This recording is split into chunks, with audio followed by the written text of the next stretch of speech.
امام قسطلانی رحمۃ اللہ تعالی علیہ لکھتے ہیں کہ حضرت آدم علیہ السلام نے اپنی وفات کے وقت حضرت شیس علیہ السلام کو وصیت فرمائی، پھر حضرت شیس علیہ السلام نے اپنی اولاد کو حضرت آدم علیہ السلام کے فرمان کے مطابق وصیت فرمائی کہ وہ اس نور کو خوب پاک عورتوں میں ہی رکھیں گے۔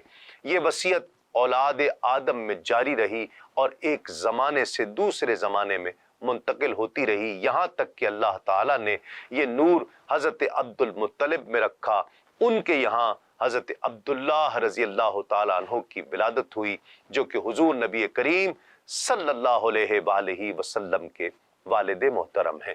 حضرت آدم علیہ السلام کی وفات کے بعد خلافت کی ذمہ داری حضرت شیس علیہ السلام کو ملی، اور آپ علیہ السلام اللہ تعالیٰ کے برگزیدہ نبی اور رسول تھے۔ صحیح ابن حبان میں حضرت ابو ذر رضی اللہ تعالیٰ عنہ سے مروی حدیث پاک میں ہے، نبی کریم صلی اللہ علیہ وآلہ وسلم نے ارشاد فرمایا، آسمانی صحیفوں اور کتابوں کی تعداد 104 ہے، 50 حضرت شیس علیہ السلام پر، 30 حضرت ادریس علیہ السلام پر، 10 حضرت ابراہیم علیہ السلام پر، اور تورات کے سوا 10 صحائف حضرت موسیٰ علیہ السلام پر نازل ہوئے۔ تورات، انجیل، زبور اور قرآن مجید ان کے علاوہ ہیں۔ آپ لوگوں کو نصیحت فرمایا کرتے تھے کہ سچا مومن وہ ہے جو اللہ رب العزت کو پہچانتا ہو، نیک اور بد کو جانتا ہو، بادشاہ وقت کا حکم بجا لاتا ہو، والدین کے حقوق ادا کرتا ہو اور ان کی خدمت کرتا ہو اور ان کے ساتھ صلہ رحمی کرتا ہو، غصے پر قابو رکھتا ہو، محتاجوں اور مسکینوں کے ساتھ حسن سلوک سے پیش آتا ہو، گناہوں سے پرہیز کرتا ہو، مصیبت کے وقت صبر کرتا ہو، اللہ رب العزت کی نعمتوں پر اس کا شکر ادا کرتا ہو۔ جرجانی رحمت اللہ تعالی علیہ لکھتے ہیں، آپ اپنی نبوت کے دوران جبریل اور دیگر فرشتوں کے ساتھ رابطے میں تھے۔ حضرت شیس علیہ السلام نے ان صحائف کو جو حضرت آدم علیہ السلام پر اور ان پر نازل ہوئے تھے اکٹھا کیا اور اپنے طرز عمل کے مطابق منضبط کیا۔ انہوں نے خانہ کعبہ کو پتھر اور چکنی مٹی سے بنایا۔ علامہ ابن کثیر کے مطابق لکھائی ایجاد کرنے والے پہلے شخص حضرت شیس علیہ السلام ہیں۔ حضرت شیس علیہ السلام کپڑا تیار کرتے تھے، انہوں نے ہی کپڑے کی صنعت کی بنیاد رکھی۔ تاریخ طبری میں ایک قول کے مطابق آپ علیہ السلام مکے میں ہی مقیم رہے اور حج و عمرہ کی سعادت حاصل کرتے رہے، اور یہیں آپ علیہ السلام کی وفات ہوئی۔ ایک خیال یہ بھی ہے کہ حضرت شیس کا مزار لبنان کے ایک گاؤں شیس نبی میں ہے، جہاں آپ کے نام سے ایک مسجد بھی قائم ہے۔ 13ویں صدی عیسوی اور بعد میں آنے والے عرب جغرافیہ دانوں کی روایت کے مطابق حضرت شیس علیہ السلام کا مزار فلسطین کے شہر رملہ کے شمال مشرق میں واقع ایک گاؤں بشیس میں تھا۔ بشیس دو الفاظ بیت اور شیس کا مجموعہ ہے، بشیس، جس کا مطلب ہے شیس کا گھر۔ 1948 عیسوی میں جب اسرائیل مائرز وجود میں آیا، اس وقت یہ گاؤں غیر آباد ہو گیا، لیکن آج بھی یہاں 3 کونوں والا مینار حضرت شیس علیہ السلام کے مزار پر قائم ہے۔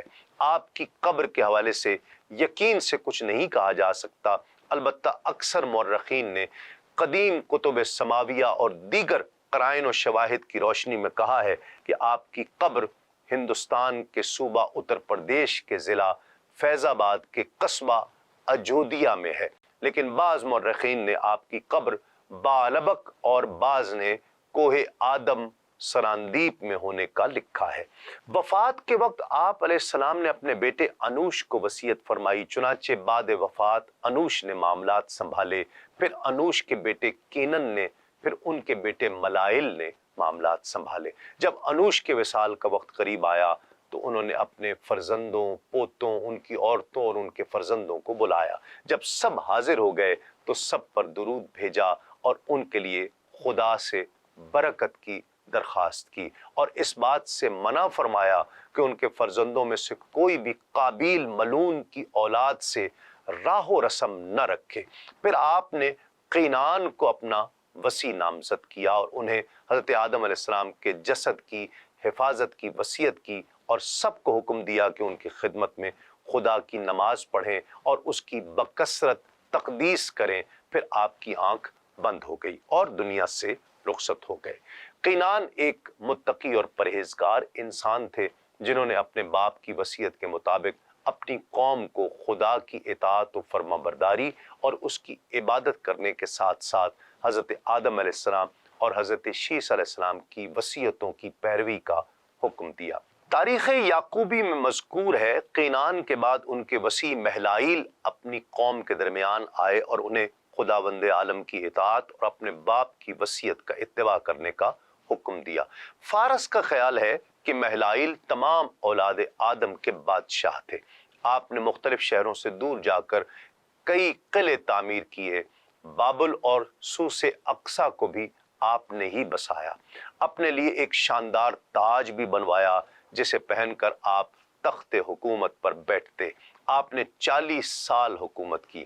آپ کی وفات کے بعد آپ کا بیٹا یارد جانشین ہوا، جس کے بعد اخنوخ آپ کا وارث ہوا۔